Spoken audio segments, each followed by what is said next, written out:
2022년 3월 24일 목요일 열림이전교회 새벽기도에 오신 여러분을 주님의 이름으로 환영합니다.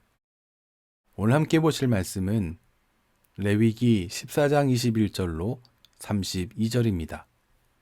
구약성경 레위기 14장 21절로 32절입니다. 제가 봉독하겠습니다. 만일 그가 가난하여 그의 힘이 미치지 못하면 그는 흔들어 자기를 속죄할 속건제를 위하여 어린 순양 한 마리와 소제를 위하여 고운 가루 10분의 1 에바에 기름 섞은 것과 기름 한 록을 취하고 그의 힘이 미치는 대로 산비둘기 둘이나 집비둘기 새끼 둘을 가져다가 하나는 속죄 제물로 하나는 번제물로 삼아 8째 날에 그 결례를 위하여 그것들을 회막문 여호와 앞 제사장에게로 가져갈 것이요 제사장은 속건제의 어린 양과 기름 한 록을 가져다가 여호와 앞에 흔들어 요제를 삼고 속건제의 어린 양을 잡아서 제사장은 그 속건제물의 피를 가져다가 정결함을 받을 자의 오른쪽 귓뿌리와 오른쪽 엄지손가락과 오른쪽 엄지 발가락에 바를 것이요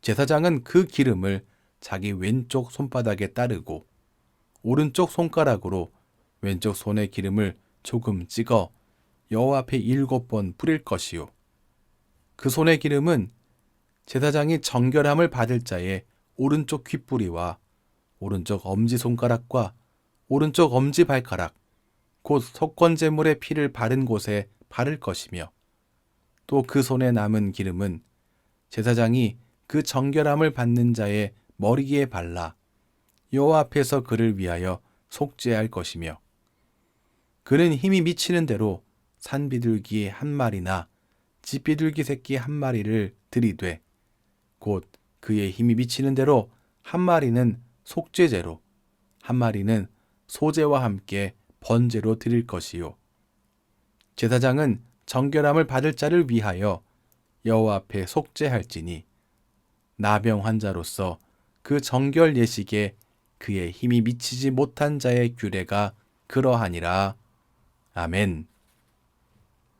악성 피부병에서 회복된 사람이 공동체로 다시 받아들여지기 위해서는 정결 예식이 필요했습니다. 하지만 정결 예식에는 많은 제물이 필요했습니다. 10절을 보시면 흠없는 어린 순양 2마리와 1년 된 흠없는 어린 암양 1마리와 또 고운 가루 10분의 3 에바에 기름 섞은 소제물과 기름 한 록 이렇게 기록되어 있습니다. 이러한 이 정결 예식을 준비하는 일에 있어서 힘이 미치지 못한 이들이 있었습니다. 바로 가난한 사람들이었습니다. 그들에게는 정결 예식을 위해 준비하는 이 제물 자체가 큰 부담이었습니다.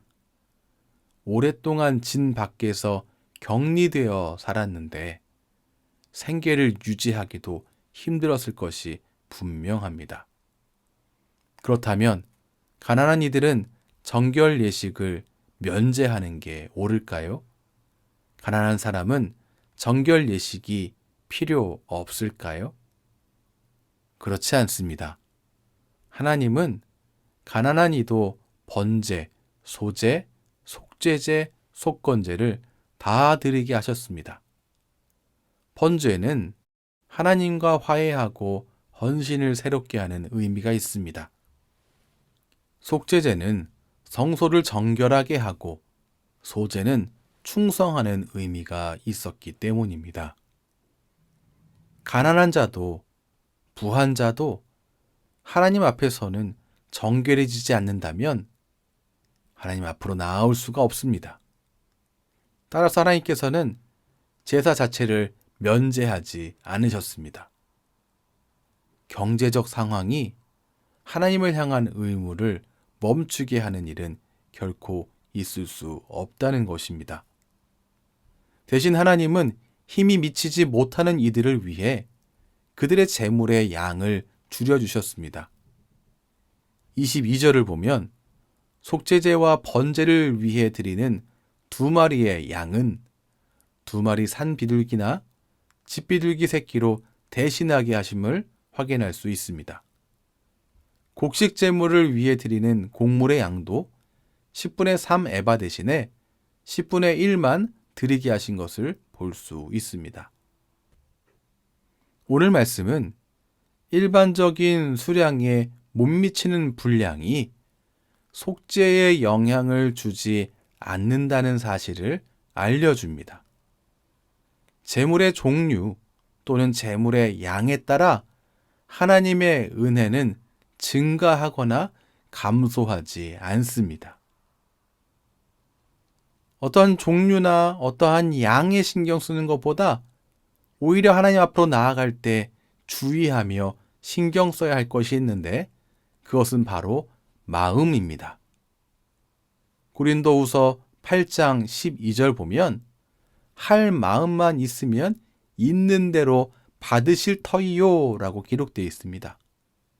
고린도후서 9장 7절 말씀은 각각 그 마음에 정한 대로 할 것이요 인색함으로나 억지로 하지 말지니 라고 기록되어 있습니다. 하나님 앞으로 나아갈 때 주의하며 신경 써야 할 것이 바로 마음이라는 것을 말하고 있습니다.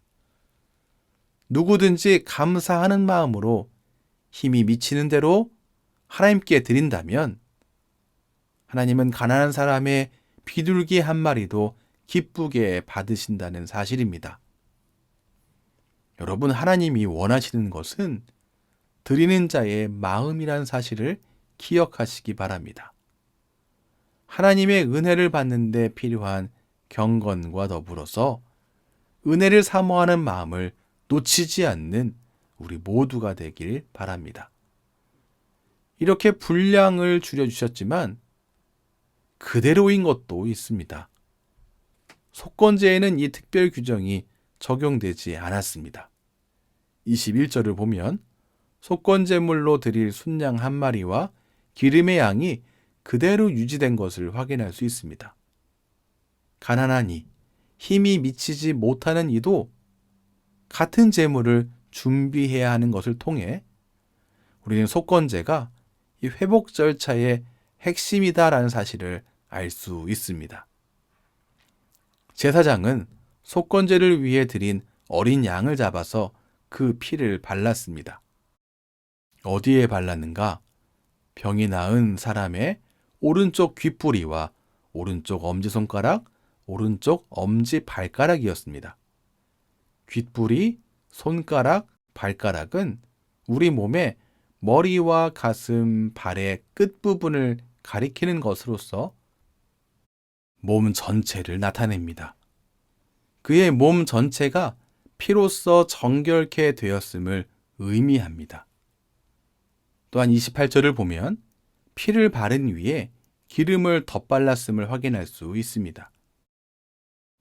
이것은 피로 정결케 된 그를 다시 하나님의 백성으로 구분하기 위한 기름이었습니다. 속건제는 병이 나은 사람이 공동체의 구성원으로 다시 회복되었음을 보여주는 중요한 제사였습니다. 병이 나은 사람은 공동체의 구성원으로 다시 받아들여지기 위해 그의 몸 전체가 피로 정결케 되며 기름으로 몸 전체가 하나님의 백성으로 다시 구분되었습니다. 성도된 우리 역시 예수 그리스도의 피뿌림과 성령님으로 인해서 하나님의 백성 되었음을 기억해야 하겠습니다. 말씀을 정리하겠습니다. 오늘 본문은 악성 피부병에 걸렸다가 나은 사람 중에 가난한 자가 있을 경우 이들을 위한 특별 규정입니다. 우리가 기억해야 할 것은 특별 규정이 있었지만 가난한 자도 부한 자와 같은 절차를 통해 다시 공동체로 받아들여졌다는 사실입니다. 여러분, 속죄와 정결은 누구에게나 필요합니다. 하나님은 누구에게나 정결을 원하시고 계시고 누구에게나 전부를 원하신다는 사실을 꼭 기억하시기 바랍니다. 기도하겠습니다. 하나님, 오늘도 진리의 말씀으로 우리를 가르치시니 감사합니다. 정결 예식을 통해 공동체에 다시 받아들여진 모습을 보며 우리가 어떻게 하나님의 백성이 되었는지를 생각해 보았습니다. 죄로 인해 부정했던 우리들, 하나님과 원수되었던 우리를 예수님의 보혈로 인해 정결케 하심 감사합니다. 하나님의 백성, 하나님의 자녀가 되게 하심 감사합니다. 예수 그리스도께서 흘리신 피로 정결케 된 우리들이 그 정결함을 유지해 갈 수 있도록 은혜해 주시옵소서. 부정한 말에는 귀를 닫고 부정한 것을 피하고 부정한 행위를 멀리하게 도와 주시옵소서. 몸의 행위와 생각을 바르고 깨끗하게 유지할 수 있도록 오늘도 은혜 베풀어 주시옵소서. 예수님 이름으로 기도합니다. 아멘. 우리 주 예수 그리스도의 크신 은혜와 하나님 아버지의 무한하신 사랑과 성령 하나님의 인도하심이 오늘도 주님을 의지하는 하나님의 백성들에게 충만하게 넘치시길 축원하옵나이다. 아멘.